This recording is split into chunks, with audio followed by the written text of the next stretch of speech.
China ने अभी खबर आ रही है कि बोला है कि शायद वो G20 को अटेंड नहीं करेंगे, G20 मीटिंग्स जो कश्मीर में होने जा रही है। क्या कहना चाहेंगे इसके ऊपर आप? क्या कहूँ, मतलब चाइना के नहीं आने से हमें कोई फर्क पड़ता नहीं है। देखिए, अब चाइना तो अपने मुस्लिम पॉपुलेशन है उसको इज्जत ही नहीं देता है। तो वो क्या मतलब, human development, sustainable development, human empowerment की बात क्या करेगी ऐसी कंट्री? वैसे भी आकर करेगी क्या? और ठीक है। दूसरा, चाइना, पता है, कभी बोलते हैं, नहीं आप मेरी बात सुनिए, कभी बोलते हैं अरुणाचल प्रदेश में हम नहीं जाएंगे G20 में क्योंकि वो डिस्प्यूटेड टेरिटरी है, कश्मीर में हम नहीं जाएंगे क्योंकि वो डिस्प्यूटेड टेरिटरी। तो चाइना जो है डिल्यूजनल साउंड करने लगा है इस तरह की बातें कर करके। ये साउंडिंग डिल्यूजनल, नॉर्मल नहीं लगता कोई कंट्री जब इस तरह से बार बार बोलती है। It doesn't look normal. और आपने सिर्फ चाइना की बात की, वैसे दूसरी भी कंट्रीज है। खैर, आप मुझे सवाल पूछेंगे, आपने सिर्फ चाइना की बात की तो मैंने चाइना का आपको बता दिया। ठीक है। जी। नहीं, मैंने चाइना से स्टार्ट किया। आपने बोला बहुत से इस्लामिक कंट्रीज हैं जो कि आ रहे हैं। सऊदीया, जिसके बारे में कहा यह जा रहा था कि इंडिया के साथ बहुत ज्यादा अभी रिलेशन बेहतरी की तरफ जा रहे हैं, इसके अलावा कश्मीर में इन्वेस्टमेंट कर रहा है, उसको लेके भी खबर ये आ रही है कि वो अपना G20 को नहीं अटेंड करेंगे। जो इंडिया में शायद उनके डिप्लोमेट्स हैं वही बस जाएंगे G20 में कश्मीर में, और अदरवाइज वो अटेंड नहीं करेंगे। तो सऊदीया से भी आपको फर्क नहीं पड़ेगा अगर सऊदीया नहीं आता? इनफैक्ट सऊदीया को ज्यादा फर्क पड़ेगा अगर उसने इंडिया से ताल्लुक अच्छे नहीं रखे, क्योंकि ऐसे बहुत सारे प्रोजेक्ट्स हैं जो सऊदी अरेबिया स्टार्ट कर रहा है और वो चाहता है कि टूरिज्म वहां पर बूम हो। और सऊदी अरेबिया को अच्छे से पता है कि Indians will be one of their biggest tourist. अगर उन्होंने ये किया, one of the biggest travellers on their airlines are Indians, और उनकी लेबर फोर्स का बहुत बड़ा हिस्सा इंडियन है। तो इंडिया के साथ रिलेशंस अच्छे नहीं रख के सऊदी को फर्क पड़ सकता है, इंडिया को फर्क नहीं पड़ेगा। और दूसरी बात, देखिए, चाइना इसलिए नहीं आ रहा है क्योंकि चाइना इंडिया को एक इकोनॉमिक कॉम्पिटिटर की तरह देखता है। That's the real reason. ठीक है ना? डेफिनेटली। चाहे एप्पल स्टोर इंडिया में खुल जाना, चाहे ऑस्ट्रेलिया को मेक इन इंडिया जो है ट्रेन सप्लाई करना, या ओवरऑल जो मेक इन इंडिया का पूरा बूम जो चल रहा है, और दुनिया भर में बहुत सारी ऐसी कॉर्पोरेट कंपनीज हैं जो अब इंडिया से खरीदने लगी हैं। ठीक है, बनस्बत चाइना के। तो इसकी वजह से चाइना इंडिया को इकोनॉमिक इम्पैक्ट हो सकता है, इंडिया के ग्रोइंग इकोनॉमिक पावर की वजह से, ठीक है। इंडिया के एग्जिस्टेंस की वजह से। तो चाइना तो पूरी कोशिश करेगा ही कि पूरा ही इंडिया डिस्प्यूटेड लगे। तो उसमें कोई हैरानी की बात नहीं है। या ना रही मैंने। बात इस्लामिक कंट्रीज की आपने बात की, तो रही बात इस्लामिक कंट्रीज की, आप दो इस्लामिक कंट्रीज का नाम बार बार ले रहे हो जो नहीं आ रहे हैं, लेकिन वो चार जो आ रहे हैं उनका तो नाम नहीं लेते। ओमान आ रहा है, इंडोनेशिया आ रहा है, और यूएई आ रहा है, मेरे ख्याल से और दो तीन हैं जो विच आर मुस्लिम कंट्रीज जो आ रहे हैं।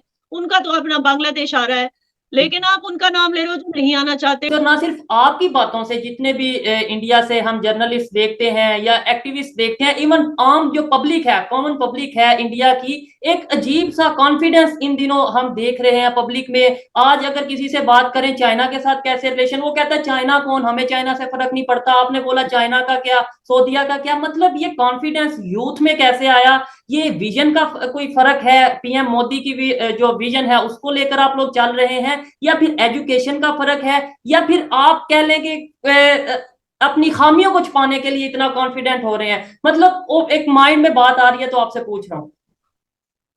देखिए, कॉन्फिडेंट हम लोग इसलिए हैं बिकॉज यस, जब से मोदी जी पावर में आए हैं, स्टार्टिंग में हमें भी लगता था ये क्या प्राइम मिनिस्टर है भाई, ये खाली दुनिया घूमने में इंटरेस्टेड है। लेकिन जो उन्होंने इंडिया का एक ओहदा, जो है हमारी जो इज्जत उन्होंने एक बनाई है पूरी दुनिया में कि Indians are superior race. Unfortunately उनसे पहले जो भी रूलर्स थे उन्होंने इंडियंस को इंफीरियर रेस दिखा के रखा था। बिल्कुल यही। एक वो था ना, वो सुनिए ना मेरी बात, जी। एक वो अंग्रेज कॉम्प्लेक्स था उनके अंदर, जो मोदी जी से पहले जो रूलर जो हमारे यहाँ हुक्मरान थे, हुकूमत होती थी, उनको एक अंग्रेजों वाला कीड़ा था कि इंडियंस को हमेशा दिखाओ कि दे आर इंफीरियर। क्यों? तो क्योंकि वर्ल्ड बैंक से वो भी बहुत सारा चंदा लेते थे कि भाई इंडियन भूखे नंगे हैं, मर रहे हैं, तो हमें उनके पेट भरने के लिए पैसा चाहिए। तो वर्ल्ड बैंक से बहुत बड़े बड़े फंड्स उठाया करते थे, जिसमें से शायद 1-2% वो इंडिया के डेवलपमेंट में डालते थे, बाकी अपनी तिजोरी में डालते थे। वरना आपको क्या लगता है, ये जो पूरा ऊपर से नीचे जो कन्याकुमारी से कश्मीर तक जो चलकर जो इतनी बड़ी रैली करते हैं, ये सब फंडिंग कहाँ से आती है उनको? आप खुद सोचिए ना। तो एनीवे, पता नहीं कितने हजारों स्कैम्स हुए थे 60 सालों में। हर एक चीज में स्कैम। जब वर्ल्ड बैंक से पैसा आता था 2G लाने के लिए इंडिया में, उसमें भी स्कैम। जब वर्ल्ड बैंक से पैसा आता था कोल को यूज करके इंफ्रास्ट्रक्चर डेवलप करने के लिए, उसमें भी स्कैम। हर एक चीज में coal scam, 2G scam, 3G scam, हर एक स्कैम, कॉमनवेल्थ स्कैम, मतलब इतने स्कैम होते थे। तो आप सोचिए कि वो एक जमाना था, और आज एक जमाना है जब मोदी जी ने अपनी पूरी एनर्जी और अपनी पूरी गवर्नमेंट को इसी चीज में डाल दिया कि पूरी दुनिया में India should look like the fastest, not only look like but has proved itself to be one of the fastest developing economies. और लोगों की आप देखिए, हमारा पर कैपिटा इनकम बढ़ता जा रहा है, एजुकेशन सेक्टर में हम आगे बढ़ते जा रहे हैं। दुनिया के सबसे ज्यादा एजुकेटेड लोग तो इंडियंस ही है, ये तो आपको मानना चाहिए। No doubt. दुनिया की जो भी आप कंट्री ले लो, जो सीईओज हैं, जिन जिन कंट्रीज में जो बड़े बड़े कंपनीज हैं, फॉर्च्यून 500 कंपनीज में सबसे ज्यादा सीईओज इंडिया में हैं, इंडिया के हैं। इवन अब तो सीईओ के भी पार हो गए। अब हम जो है फॉरेन कंट्रीज को रूल भी करने लगे हैं। जो इंडियन ओरिजिन के लोग हैं वो फॉरेन कंट्रीज में प्राइम मिनिस्टर भी बन रहे। सीईओ तो हम पहले बना करते थे, अब तो हमने उसको भी, रिकॉर्ड को भी तोड़ दिया, अब हम प्राइम मिनिस्टर बनने लगे दूसरे कंट्रीज के। तो आप सोचिए, अगर हमें सुपीरियोरिटी कॉम्प्लेक्स नहीं होगा तो क्या होगा? Obviously we are a superior race and we have always proved that throughout history. आप पूरे हिस्ट्री में ले लीजिए, हम कभी मुंह उठाकर किसी और की कंट्री में नहीं गए रूल करने के लिए, अटैक करने के लिए, लूटने के लिए। लेकिन हमारी कंट्री में हमेशा, चाहे वो अंग्रेज हैं, पोर्चुगीज हैं, चाहे वो अरबी हैं, सब हमारी कंट्री में घुसने की कोशिश उन्होंने की है, चाहे वो चाइना भी है ईस्ट से। लेकिन हम कभी कहीं गए नहीं, क्योंकि हम हमेशा सेल्फ सफिशिएंट रहे हैं। और मोदी जी की गवर्नमेंट ने इस चीज को फिर से जो है सामने लाया है कि भाई आप लोग कोई भूखे नंगे लोग नहीं, आप लोग एक सुपीरियर रेस हो। ये चीज हमें याद दिलाई है मोदी। नो डाउट, इस बात में कोई शक नहीं कि पाकिस्तान हो, बांग्लादेश हो, इंडिया हो, आज से 10-15 साल पहले की बात करें, 20 साल पहले की बात करें, तो इन कंट्रीज के लोग फॉरेन जाने में फख्र महसूस करते थे, प्राउड फील करते थे, इवन किसी गोरे के साथ सेल्फी लेने में प्राउड फील करते थे। लेकिन जब से इंडिया में इतनी तेजी से डेवलपमेंट हो रही है, आज इंडिया के लोग, इंडिया की यूथ खुद ये कहते नजर आते हैं कि भाई हम ब्रांड हैं, हमारे साथ बेहतर करना है करे, जिसको रिलेशन बेहतर नहीं करना ना करे। इस बात में कोई शक नहीं। या ना, नेक्स्ट क्वेश्चन मेरा ये है आपसे कि एक साइड पे आप ये कहते हैं, आपकी गवर्नमेंट ये कहती है कि कश्मीर में सब कुछ नॉर्मल है, कश्मीर के लोग हों और कश्मीर की गवर्नमेंट हो, इंडिया की गवर्नमेंट हो, इंडिया के फोर्सेस हो, आपस में अंडरस्टैंडिंग है। लेकिन दूसरे साइड पे अभी आपका ही मीडिया ये दिखाता नजर आ रहा है कि कश्मीर में सिक्योरिटी को बहुत ज्यादा टाइट किया जा रहा है, सिक्योरिटी बढ़ाई जा रही है G20 को लेकर। अगर सब कुछ नॉर्मल है तो सिक्योरिटी क्यों बढ़ाई जा रही है? देखिए, हम तो G20 की वजह से सिक्योरिटी बढ़ा रहे हैं। पाकिस्तान में तो क्रिकेट टूर्नामेंट की वजह से सिक्योरिटी बढ़ा देते हैं। आप सोचिए ना, आप देखिए ना, हम तो हमारा हमसाया मुल्क कौन है? Who is the neighbouring country? Kashmir के साथ, कश्मीर के साथ बॉर्डर किसका है? तो समझा कीजिए, हमें जो है G20 वालों को हम कश्मीरियों को ही G20 वालों को दिखाना है, जो डेलीगेट्स आ रहे हैं, हमें उनके दिखाना है कि आप लोग यहाँ सेफ हो, डोंट वरी, यहाँ पे जो है हमने सिक्योरिटी अच्छे से तैनात करके रखी। ये हम दिखाना चाहते हैं, क्योंकि एक आम कश्मीरी नहीं चाहता कि कोई भी ऐसा हादसा हो। क्योंकि जैसे मैंने कहा, कश्मीर जिहाद के नाम पे चंदा मांगने वाले बहुत लोग हैं, और वो नहीं चाहते कि कश्मीर में नॉर्मल सी दिखे। तो वो कोशिश करेंगे कुछ ना कुछ खराब करने की। लेकिन एक आम कश्मीरी नहीं चाहता है कि कुछ कोई भी चीज बिगड़ जाए, कोई भी हादसा कहीं भी हो जाए, जिसकी वजह से ये जो डेलीगेट्स हैं, ये आके फिर इनको लगे कि नहीं भाई, कश्मीर तो हमने कश्मीर से हाथ ऊपर कर दिया, हम यहाँ इन्वेस्ट भी नहीं करेंगे, हम यहाँ टूरिज्म भी नहीं करेंगे, हमें कश्मीर से यहाँ सेफ नहीं है। ठीक है। अगर लोगों ने इस तरह का, अगर हमारे कश्मीर का रेपुटेशन ऐसे हो गया, तो इससे नुकसान हमें होगा, आप लोगों को तो नहीं होगा। तो इसीलिए आप लोग मुझे लगता है आप लोगों को हक नहीं है ऐसे पूछने का कि आपने सिक्योरिटी क्यों बढ़ा के रखी। इसलिए बढ़ा के रखी क्योंकि हम नहीं चाहते, एक आम कश्मीरी नहीं चाहता कि फिर से उसकी कश्मीर, उसकी सरजमीन की बदनामी। जी जी बिल्कुल, आपकी अपनी ओपिनियन है। अगर आपको लगता है कि हमें हक नहीं है तो नो डाउट हमें ये क्वेश्चन नहीं करना चाहिए। लेकिन एक साइड पे अगर आप ये कहेंगे कि हमें हक नहीं है, इस तरीके से बिल्कुल आप स्ट्रेट फॉरवर्ड बात करेंगे। और दूसरे साइड पे अभी कल की आपके प्राइम मिनिस्टर नरेंद्र मोदी साहब की स्टेटमेंट है कि हम पाकिस्तान, डायरेक्टली इनडायरेक्टली उन्होंने नाम लिया, आपने न्यूज सुनी होगी, एक इंटरव्यू में उन्होंने बोला कि हम तो चाहते हैं पाकिस्तान के साथ रिलेशन बेहतर करना, लेकिन नियरली और नेबरली रिलेशन करना चाहते हैं। लेकिन यह है कि वो टेररिस्ट के ऊपर जो सा काम करने की जरूरत है, खत्म करने की जरूरत है टेररिज्म को पाकिस्तान की तरफ से। तो एक साइड पे आपके प्राइम मिनिस्टर ये कह रहे हैं हम रिलेशन बेहतर चाहते हैं, दूसरी साइड पे अगर आप स्टेटमेंट ऐसी देते हैं कि भाई हमें फर्क नहीं पड़ता, आपको लगता है ऐसी स्टेटमेंट से रिलेशन बेहतर होंगे? नहीं, स्टेटमेंट से तो ना बेहतर होंगे ना बिगड़ेंगे। अगर आपको अच्छा वाकई में करना है तो सिर्फ मोदी जी के बोलने से या मेरी अच्छी बातें करने से या मेरी ये बोलने से कि Sohaib please ask me more questions, ये बोलने से भी बेहतर नहीं होगा। बेहतर कब होगा? रिलेशंस बेहतर तब होगा जब पाकिस्तान हमारे हवाले उन लोगों को कर देगा जिन्होंने हमारी सरजमीन पे टेररिज्म किया है। अगर आप लोग उन लोगों को हमारे हवाले करने के लिए तैयार हो, आपको पता है मुझे उनके नाम लेके उनको पब्लिसिटी नहीं देना है, लेकिन आपको पता है हम किसकी बात कर रहे हैं। आप उन लोगों को हमारे हवाले करने के लिए अगर तैयार हैं तो दैट मीन्स कि पाकिस्तान ने दोस्ती का हाथ बढ़ा दिया है। बस हम और कुछ नहीं मांग रहे हैं, उनको बचा के रखने की आपको कोई जरूरत नहीं है, ठीक है, चाहे वो मसूद अजहर हो या कोई भी हो।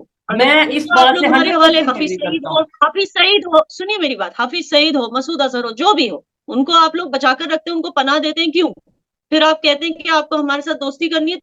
या ना, बहुत से लोग ये सवाल करते हैं कि जी जो बलूचिस्तान में हो रहा है वो इंडिया के जो एक्टिविस्ट हैं, इंडिया की जो एजेंसीज हैं वो बलूचिस्तान में इन्वॉल्व हैं, आप इसका क्या आंसर करेंगे? मैं इसका एक ही आंसर करूंगी कि अपने हमसायों को ठीक से जानो। हम लोगों को दान देने वाले लोग हैं, ठीक है ना? हम लोगों को हेल्प, हम अपना पैसा जो है ना, सी इंडियंस इतने इजीली पैसा निकालते नहीं है पॉकेट से। हम अपना पैसा बर्बाद नहीं करेंगे भाई कहीं पे टेररिज्म करवा के, क्यों? क्यों करें? हाँ, लेकिन जब इतना इत्मीनान रखिए, जब आप लोग पूरी तरह से बर्बाद हो जाओगे हर एक जगह, चाहे वो बलूचिस्तान ही क्यों ना हो।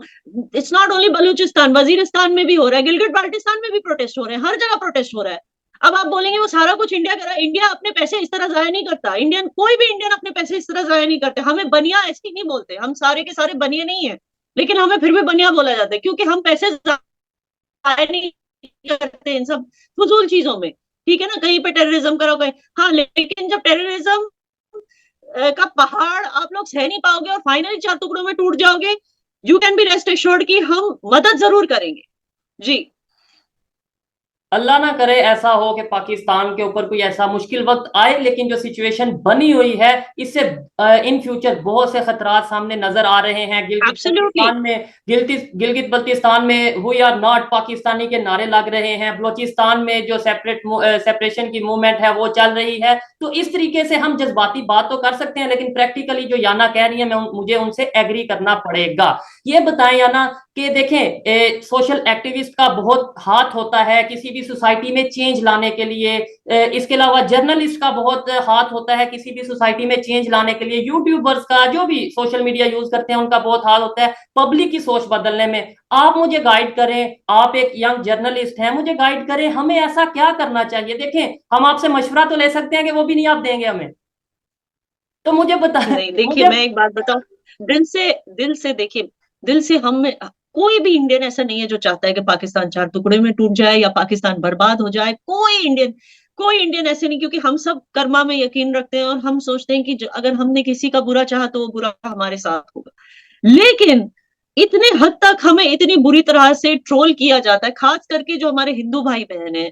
कभी बोला जाता है कि वो गौमूत्र पीने वाले हैं, कभी बोला जाता है कि वो ये है वो है, मतलब इतनी बुरी तरह से उनको ट्रोल किया जाता है कि वो भी फिर इसी चीज में लग जाते हैं कि किस तरह पाकिस्तान का ईगो हम बैश करें। बिल्कुल। ये चीज होता है, तो ये एक ईगो गेम चल रहा है। लेकिन जब इंसानियत की बात आती है तो हम में से कोई नहीं चाहता कि एक देश जो खास करके जो देश हमारा हमसाया मुल्क है वो बर्बाद हो।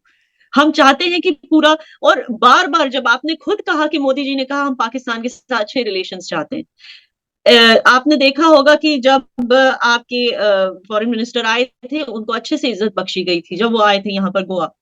तो जब हम यही दिखाने की कोशिश कर रहे हैं कि हमें कोई प्रॉब्लम नहीं, लेकिन आप लोग सुधर जाओ। जब आपके फॉरेन मिनिस्टर ही जाके फॉरेन प्लेटफॉर्म से बोलते हैं बुचर ऑफ गुजरात, ये कोई तरीका है बात करने का? सो सी, इट इज वेरी इंपॉर्टेंट कि यू शुड, पाकिस्तानीज को ना एक सभ्यता सीखने की जरूरत है। ठीक है ना? आप लोग कहीं पे लॉस्ट हो चुके हो क्योंकि आपको लगता है कि आप इंडिया को बिलोंग नहीं करते, हालांकि वो पूरा लैंड हमारा ही था जिसपे आप लोग रहते हो। आपको लगता है कि हिंदू कल्चर और हिंदू सभ्यता से आपको कोई लेना देना, जबकि इंडिया में रहने वाला मुसलमान जानता है कि भाई हम इन्हीं में से निकले हैं, तो सभ्यता, कल्चर, मर्यादा एक चीज है। We are very strong cultural values, we don't talk like that. In public specially, लेकिन आप लोग लॉस्ट हो चुके हो क्योंकि आप ना इसको एक्सेप्ट कर रहे हो और आप लोग कोशिश कर रहे हो खुद को अरबी दिखाने का, ये कोशिश कर रहे हो कि भाई हम अरबियों की जनरेशन है, हम पक्के मुसलमान है, हमें Hindu, there is no Hindu blood in our lineage, ये सब आप दिखाने की कोशिश करते हो, अगेन वेरी जजमेंटल।